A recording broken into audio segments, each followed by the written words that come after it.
it is time for us to share with you what we as a leadership team, our elder team, our staff, and others have been heavily working on and investing in for quite some time, and seeking the Lord and praying and getting his wisdom and discernment on the vision and the great project that he's laid out in front of us. And so I've got 5 questions that I want to work through today.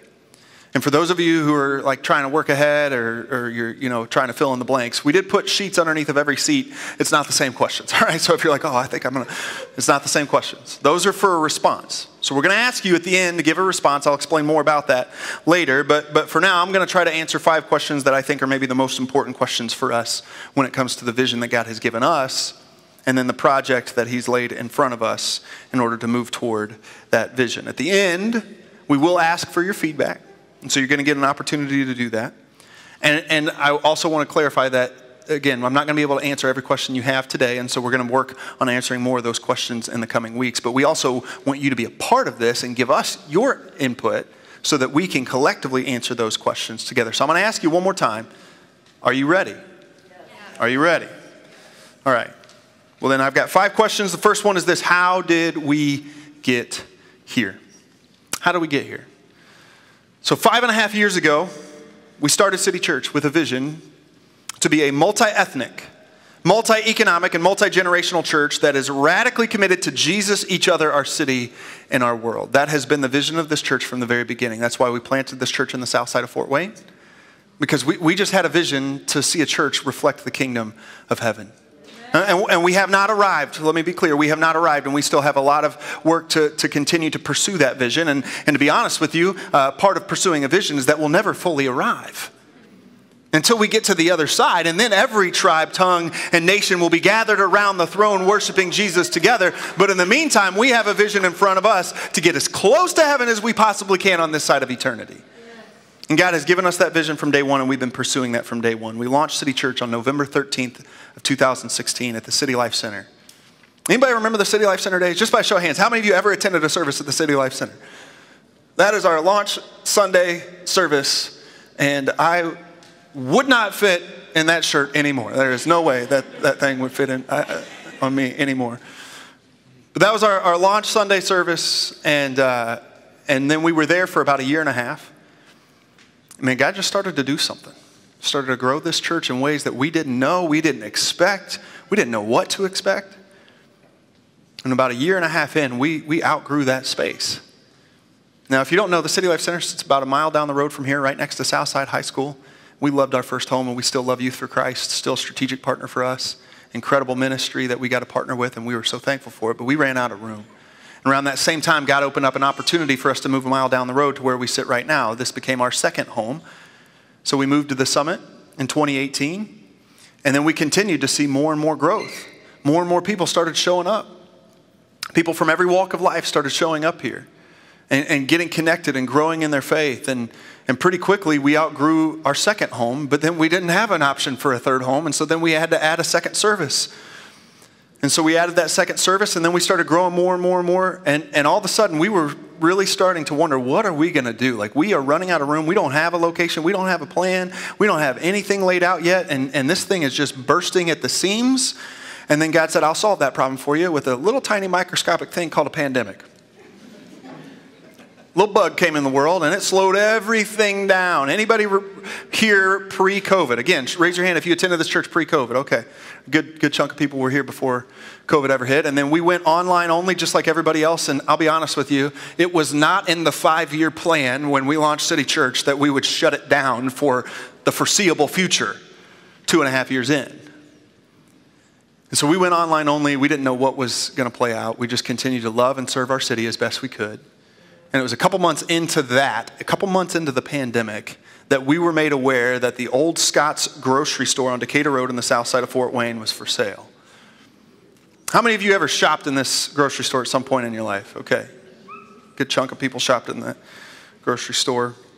So we were made aware that it was for sale, and I'll be honest with you, it felt crazy to us to even consider buying a building when no church in the world was meeting in a building. And at that point, we didn't know how long this was going to last. We didn't know what was going to happen. And so there was a huge leap of faith here for us to say, yes, we're going to step out and we're going to go purchase a building with the hopes that one day City Church could use this for ministry in some sort of capacity.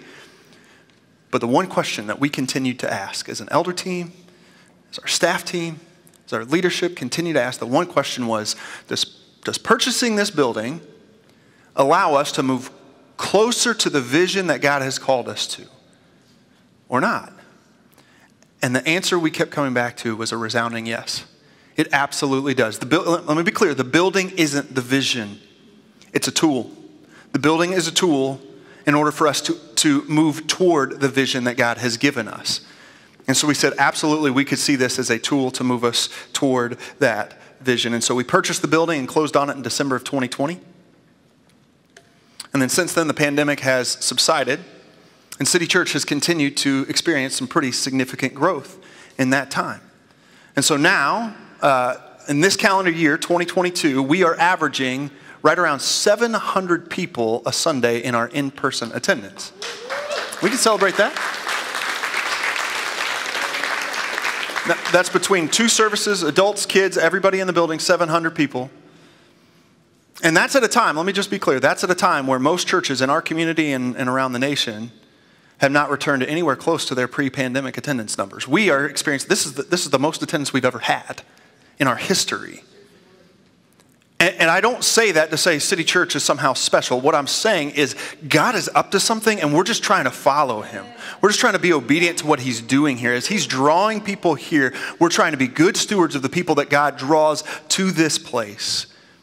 And that doesn't even touch the people who tune in online from all over our area as well as all over the country and even all over the world. There are many of those people online right now who are actively engaged. There is a family, this blows my mind, but there is a family who has not missed a Sunday morning. They are in a foreign country and they have not missed a Sunday morning service in the 2.5 years that we've been live streaming. They don't have a church in their community. They don't have a gospel-centered church that is radically committed to Jesus in their community. And so they participate. They've even participated in some of our online small groups. And so God has just continued to grow this church. And actually the area where we've seen the most explosive growth is in our kids ministry. We are this year averaging 150 kids a Sunday, birth through 5th grade. Birth through 5th grade, 150 kids a Sunday. Yes, that is something to celebrate. There have been a couple of Sundays, a few Sundays actually, where that number has surged past 200 kids. You notice how nobody clapped on that one? They're like, what, that's a problem. Like this, 150 is great. 200, we have a problem now. That's a good problem. These are good problems, church. And I share these things with you, again, reminding you, we're not a numbers-driven church. We don't talk about this. We don't print these numbers out. We don't put them out to the church body. I'm sharing it with you to let you know that God is doing something here. And we're trying to be faithful to what he's doing. That is an incredible responsibility, 150 kids a Sunday, that God has entrusted to us as a church body to disciple and point to Jesus and help them trust Jesus with their life and follow Jesus. That's within these walls right here. And so with the continued growth, we have recognized, again, that we're running out of room. Summer is our lowest attendance time period, not just our church, every church. Summer is a low attendance time period, and even in the summer, we're running out of room. And in the fall, it always ramps up and grows, and many of you know this, if you have kids, that there have been several Sundays where we've actually capped out different classrooms. We just have met the capacity. And so you and your kids have ended up in service or sitting out in the lobby trying to watch service. These are good problems to have, but they are problems, and so we have recognized there is a clear need to move this project forward so we can continue to accomplish what God has set in front of us as a church in the city for the city. And so our leadership has come to the conclusion that now is the time for us to take a next big, bold step. We've been working with architects and construction companies. We've even partnered with Church Growth Services, which is a ministry that comes alongside churches and helps them on the fundraising component of covering the cost of an incredible project like the one that we're laying out in front of you today. And so that leads us to the next question, which is, what is the project? And the project in front of us is to renovate a 60,000 square foot facility and beautify the 10-acre property that it sits on so that it can be used as a permanent home for City Church as well as a hub for ministry and community for the south side of Fort Wayne. It is a both and, not an either or. So we envision the use of this facility not to be limited to Sundays. Yes, we're going to use it on Sunday mornings, but we also want to see this facility used strategically 7 days a week to bless our city and our community. We even have plans to lease a portion of this building to some strategic partner organizations that are already doing some great work in southeast Fort Wayne. And so that would enable us to continue to expand the impact beyond just what City Church can do. We believe in collaboration and partnership and like-minded organizations who love this city and want to make a difference for the people who need it the most. Now, when this building was originally built, it was an icon in Fort Wayne. How many of you remember some of these old pictures or have ever seen some of these pictures before? When this building was built, it was either pronounced Avies or Evies. I've heard different pronunciations. And then it became Scott's Grocery Store. But when it was built, it was actually a gym of the city, a gym of the whole region. And it was a kind of a modern engineering feat. It was at one time claimed to be the largest grocery store in the entire country. And it was built with single-span trusses on the inside, so there wasn't a single column anywhere in the interior. So if you ever walk into a grocery store now, you see columns all over the place. This thing was built to really be the pride of the South Side in some really incredible ways. And over time, it has faded and grocery store left, and then it was used for various different reasons until God provided us the opportunity to purchase it. And we believe that God has called us to be about the good work of rebuilding, restoring, and renewing. Now, we not only want to see this facility restored to its original beauty, and I think that's really important, because the south side of Fort Wayne, and I'm definitely opinionated about this, and you may think I'm wrong. That's okay. The Lord will correct you. The south side is the best side. I love the south side of Fort Wayne. It's a beautiful side of the city. And at one point, it was known as the most beautiful part of the city. And I just hope and dream that one day again, that's how it will be known. And so we're not stepping in to save anything. Let me be clear about that. We're coming alongside the good work that God's already doing to restore it just simply to what it once was. We have an opportunity here to rebuild, to restore, and renew, but not just limited to the facility, but also we want to be a part of the good work that God is doing in rebuilding and restoring and renewing lives and families and communities. And the building is a tool to do that. It's a tool. So we see this facility as an outpost of ministry for people from every walk of life. Every single walk of life. And that's what you have in the south side of Fort Wayne. It is a melting pot of diversity. Every culture, every background, every ethnicity that exists in the city of Fort Wayne exists within just a few mile radius of this building. Every economic bracket, every age group, all right here in this neighborhood. And so I'm assuming at this point you would like to see some pictures of what this would look like. Am I right? Okay, I've got like 7 people over here. Let me ask that again. I think you want to see some pictures. Am I right? Okay, all right. So I'll show you just some renderings that our architects have been working on with us. The first one is a picture of the exterior here. This is from the US 27 side. And so again, our desire is to beautify the whole property. See this facility really return to a thing of beauty once again. And this is, I want to be clear, this is a phased project. I'll get to that in a little bit. This would be the final phase. This would be the end result. But there is that possibility there. Another picture we have here is the exterior front, the entrance.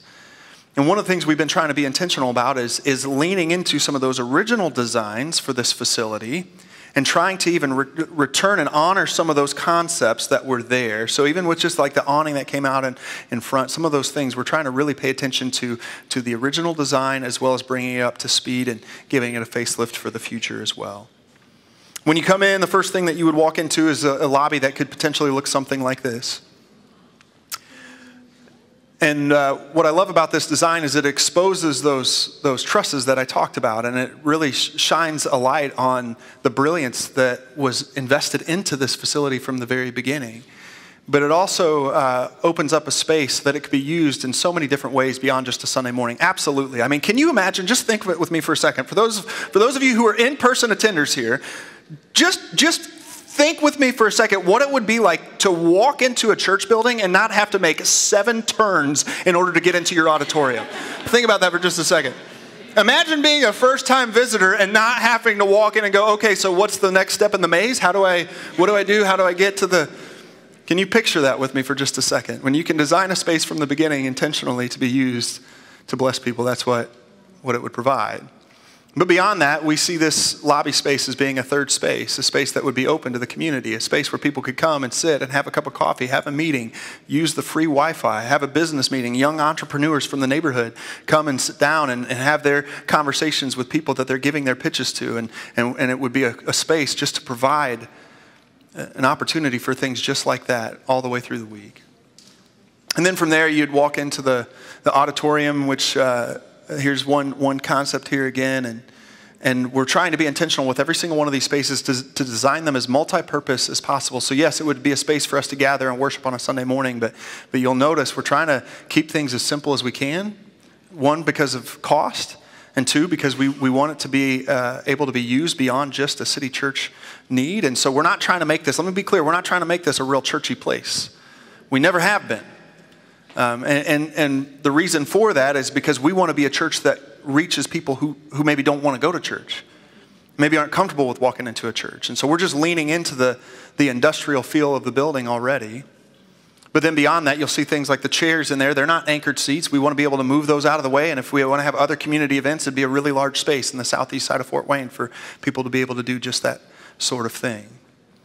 And then from there, there's another design here of a kids ministry space. And again, I want to remind you, 150 to 200 kids right now, at this moment, right now, that, can I just be real with you for a second? For 5.5 years, have never had a space that was intentionally designed for them. Now, let me be clear, I'm good with that. We're all good with that. Like my 5.5-year-old son going into kindergarten walks into a classroom that looks like a boardroom. Now, I'm okay with that because I love that our leaders and our volunteers do such a good job of making it an engaging environment regardless of the space, that those kids still have a really powerful, meaningful experience. But I think it is important for us as we remember why and as we fight for our families and for our sons and our daughters, that when we design a church building for them, we design it in a way that we've got them in mind. And so this would provide an opportunity for our kids to have a safe, secured, one-way in, one-way out entrance with classrooms for them to go and meet in. But those spaces, again, would be designed multi-purpose. For kids and students, it would be designed in a multi-purpose way. And again, that's another area that we really struggle with right now. We do not have our own youth ministry space, and this would provide us an opportunity for students, middle school and high school students, to meet and gather and have a meaningful ministry for them as well. But then beyond that, those classrooms could be used throughout the week for Bible studies, small groups, other ministries, other organizations in the community that just need a space to meet and gather. And that's what we're trying to do with these spaces. So the next question is, why this project and why now? So let me just remind you again. When we started City Church, we started it with a vision to reflect the kingdom of heaven, to be a multi-ethnic, multi-economic, multi-generational church that is radically committed to Jesus, each other, our city, and our world. And I don't apologize for being radically committed to Jesus. I just don't. Like, that's the only reason why I'm here. That's the only reason why we're here. We are all about Jesus, unapologetically gospel-centered. And one of the things I love about this church, one of the things I love most about it is that not only have we seen this numerical growth, but we've seen some incredible spiritual growth over the last 5+ years. We have seen countless people give their lives to Jesus Christ. We have seen literally hundreds of people get baptized, meaning they have made a public profession that their faith is in Jesus Christ and Christ alone. That is a miracle, church. That is a miracle, and I am so thankful for what God has done here. We have seen lives changed. We have seen marriages healed. We have seen families restored. We have been blown away by what God has done in and through this place. Again, bringing people from every background, every culture, every walk of life to be a part of this ever-growing body of Christ. But I do think it's important for you to hear this. We believe that now is the time for us to move from being renters to owners. Any of you who have ever rented a place before, you know exactly what I'm talking about. You ever rented an apartment or rented a house? Never really felt like it was quite yours, did it? And you didn't make the same kind of investments in that place, did you? Because you knew you were temporary. And the same thing's true about your neighbors. They knew that you were temporary too. And so they weren't quite sure, how committed are you to the neighborhood? How committed are you to making an impact? How committed are you to actually being a good neighbor if you're just a renter? And listen, we've been renters for 5.5 years. It's time for us to become owners. Amen. To plant deep roots in the south side of Fort Wayne and say, we're here to stay. Listen, I just want you to know, like, I love leading this church, and I've given my life to it. Like, I'm here for the long haul. And so I believe it is time, and our leadership believes that it is time for us to be anchored in the community, and this facility will allow us to do just that. It will provide a permanent home that will provide a loving and welcoming and intentional environment for kids and families and individuals. And it will also allow us to continue to grow not only numerically, but spiritually. Just the ministry impact. You know, we are really thankful for the summit. Let me be clear about that. So thankful for this place. And we have a good amount of space to use on a Sunday, but also let's be clear, we don't have this building in its entirety 6 days a week. 6 days a week, we're very limited in the amount of space that we have to do ministry out of this place. And so God has provided us with an opportunity to be anchored and rooted so that we can not only do ministry for City Church, but do ministry out of City Church for the city, for the community. So I see this being a place for every person from every background, from the single mom to the CEO and everyone in between. That is the beauty of City Church, and we have an opportunity here to do just that. Next question is, how much will it cost? This is the fun one. So we are still dialing in the exact numbers, and to be honest with you, it's still a little too early for us to have those exact costs, because right now we are in what we would call the pre-campaign assessment phase. So to get exact numbers, part of that is sharing this vision with you, and then assessing this church body to figure out what resources we have available to us. But we do have estimations that I want to share with you here today, and I also want you to know we are prepared for a phased approach to the project so that we can be the best financial stewards we can possibly be and move the project forward as soon as possible. That's both and. This is a need, not just for us, but for our city. And there are 200 kids that are ready for a space to be able to operate in. And so we need to move it forward as soon as possible, but we also want to be good stewards. And so, as many of you are probably aware, construction costs, just like everything else, are at an all-time high. Anybody bought gas lately? Anybody here? I had this happen to me recently. This is the first time in my life. I was pumping gas, and the gas cut off. I didn't get to fill up my tank, and it wasn't because I ran out of money in my bank account. It was because the gas station said, we don't feel comfortable charging you any more money than this. So we're just going to, we can't charge you any more than this. Cut off. I mean, it's crazy how expensive everything has gotten. And that's true in the construction world as well. But that being said, from all the research we've done and everybody that we've talked to, it doesn't appear that those costs are coming down anytime soon. Actually, they're only growing week by week and month by month. And so pushing the project off down the road isn't going to bring those costs down. Therefore, what we've done is we've prioritized our needs over our wants in order to be able to prevent any unnecessary expenses. And we've also tried to be as strategic as possible to prevent any unnecessary future costs in finishing out the phases for this project. So that being said, we're estimating a phase one, which would get us into the building and allow us to occupy about 30,000 square feet of space, which would be enough for our church as of today, and a little bit of growth, would cost somewhere around $6.5 million. Now, I know for many of you, if you're like me, that number just sounds insane. It sounds crazy. Like I've never had a conversation with anybody about millions of anything, let alone dollars. So like that's not in my wheelhouse. So if that sounds crazy to you, we're in the right kind of category together. If that doesn't sound crazy to you, if you're like, oh yeah, that's no big deal, see me after service. Just see me. I need to talk with you. The Lord has a mighty project for you, my friend. So again, that gets us in the building. It doesn't do all of the exterior work we would like to do. It doesn't do all the interior work we would like to do, but it enables us to move in and operate fully as a church. And to be anchored and rooted in the neighborhood that God has called us to be in. Now, the master plan would bring us closer to around $10 to $12 million in costs. And again, I would love to be able to make that happen day one. I absolutely would. but we are not willing to put the church in a poor financial position, nor would it be good stewardship to do so. And so these numbers that we've come up with, the $6.5 million number, is based off of working with Church Growth Services, and they've done some in-depth analysis of our current financial picture and situation, and so they believe that would be a healthy number for us to chase down as a church in order to make this happen.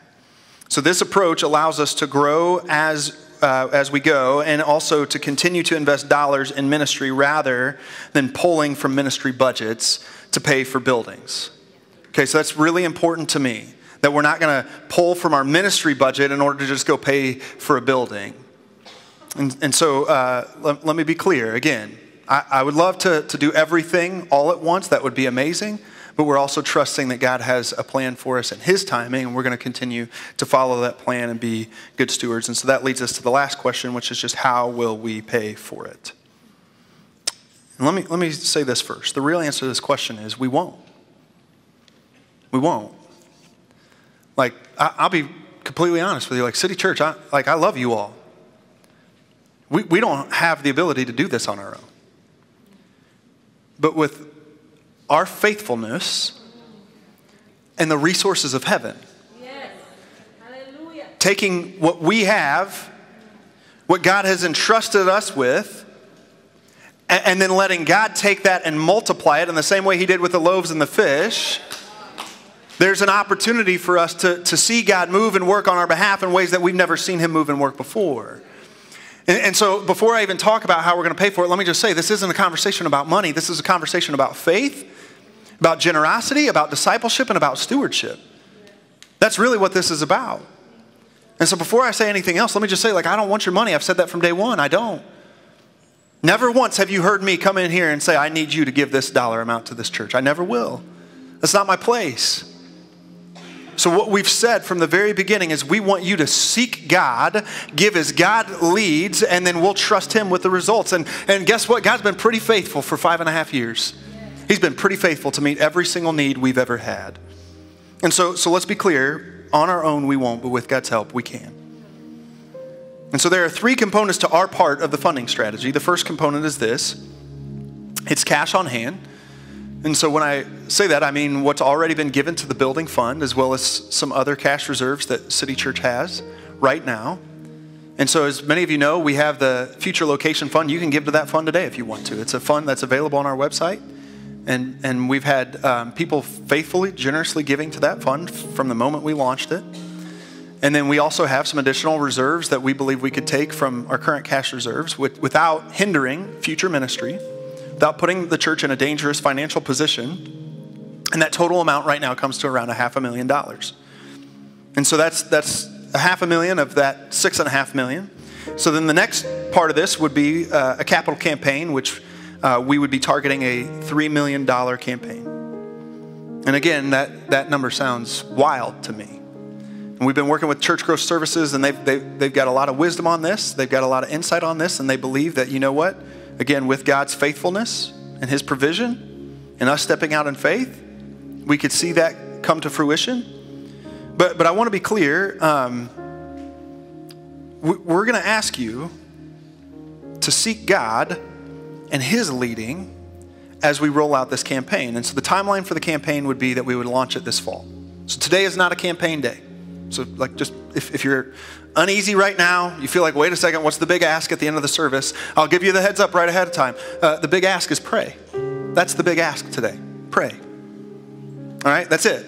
So if you were worried, like, oh wait, are they going to pass the plate now? No, we're not doing that. But the strategy would be that you would seek God and then seek His leading on how He would lead you to give to a 3-year campaign and make a commitment that would require some sacrifice on your part and your family's part to go above and beyond what you're already giving. And then also to trust God in faith for whatever gap there is between what you could come up with in your sacrifice and the dollar amount He may lead you to give to. But we're going to ask you to do that, to seek God, and then let Him speak to you about that amount. This isn't my job to ask you to do that. That's His job. And it's going to require some incredible sacrifice from all of us. And I want you to know, leaders lead first. And so I've already been having this conversation. Our elder team has already been having this conversation that it's going to require us to lead out first in this and to make some big sacrifices there. And then with our church leaders, it's going to require us to make some big sacrifices there and to lead first and to seek God first. But I also want you to know my heart's desire is that we would see 100% participation, because this isn't about money. It's about faith, it's about discipleship, it's about stewardship, and it's about generosity. So what that means is it's not equal gifts, it's equal sacrifice. Equal sacrifice. We are a multi-economic church. Meaning we got people in every single bracket. Every single income bracket, every single financial bracket you can imagine, we've got them here in this church body. And God is not asking us all to give the same amount. He's asking us all to make equal sacrifice. And to sacrifice however He leads us to give. And then the third part of our strategy would be conservative borrowing. And so that dollar amount would be an additional $3 million. And again, this is a number that we believe the church could absorb in debt without hindering us moving forward in ministry. So this is a dollar amount. Now there's the possibility that, a bank could lend us more than this, but that's not the dollar amount we're going after. We're going after the wise financial amount that would not hinder us to be able to continue to move ministry forward, would not pull dollars from ministry budgets in order to pay for buildings. And so that gets us $3 million in borrowing, $3 million in a campaign, and $500,000 in cash reserves to $6.5 million. And then you may be wondering, well, what about that rest of that $10 to $12 million? Let's talk about phase one for today, all right? Let's talk about phase one. That's where we're going after right now. And then we'll let God sort out the details for the rest of this. So the timeline for this campaign would be that we would start it in the fall. The goal would be to start construction in January and then be in the building by late 2023. I kind of have just a personal desire. This is something I just got to hold open-handedly before the Lord. I would love to see us in that facility by our 7th anniversary, which is November of 2023. I would absolutely love to see that happen. That's going to require God to move and us to be faithful. And so that leads me to the last part of this financial piece, which is this is really going to take a combination of our faithfulness and God's provision. It's both and. Did you notice in Nehemiah, what did they do? They prayed to God and then they posted a guard. They took it before God and said, God, we can't do this on our own. We're going to use everything we have. We're going to use all the resources that we have, the resources of earth that you've entrusted to us. We're going to use those and be faithful, but also we need your help. We need your provision. We need you to make up the difference. We need you to fill in the gap. We need you to do what we cannot do. And church, that's what He's calling us to do as well. And so let me take you back to some wise words from Nehemiah today. The vision that Nehemiah gave to his people was, do not be afraid. Do not be afraid. Remember the Lord who is great and awesome, and remember who you are fighting for. Do not be afraid. Remember the Lord who is great and awesome, and remember who you are fighting for. And so can I just be completely honest with you for a minute? This is a question. Okay, all right. So leading this church, as I said earlier, has been one of the greatest joys of my life. And I'm in it for the long haul, church. Like I'm here until I die or God says go. And remember, I'm 35. I'm almost dead.